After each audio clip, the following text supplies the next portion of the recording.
بسم الله الرحمن الرحيم. أنا محمد عبدالرحمن Agaasimaha Guud Wasaaradda Arrimaha Dibedda iyo Iskaashiga Caalamiga Jamhuuriyadda Somaliland. Anoo ka faa'iideysanaya munaasabadda xuska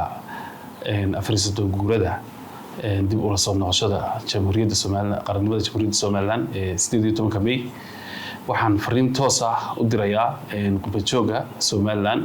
iyo dabcan Qurbajoogga Somaliland inay doorkan jaaliyadu aanu fariintii aan u soo diri jirnay aan mar labaad u soo dirayno in ay xoojiyaan xuska sanad guurada 14aad in ay dalalka ay joogaan ay si weyn oo runtii loogu talagalay inay ictiraaf raadinta Somaliland kor u qaadaan in ay sameeyaan receptionno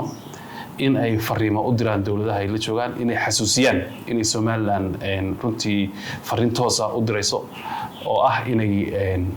aqoonsiga Jamhuuriyadda Somaliland diblomaatiga ah ay runtii u fidiyaan waxaan markaa doonaa fariinta guud iyo halkudhiga sanadkan loo sameeyay oo ah gacmooda jira ayaa guul lagu hantaa oo macnaheedu tahay together we are strong inaan aad maaragtay fariinta u gudbino in media baraha bulshada qaab kasta oo loo gaarsiin karo fariintaas aad si weyn uga qayb qaadataan halkudhiga sameysaan hashtag sameysaan xoog runtii loo dareemo maaragtay dadaalkaas aan runtiina idinku dhiirigelino kuna faraxsanahay dadaalka runtii mudane aad muddada dheer ugu soo jirteen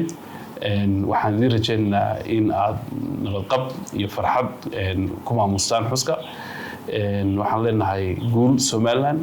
waxaan leenahay guul Qurbajoogga Somaliland. Assalamu alaykum wa rahmatullahi wa barakatuh.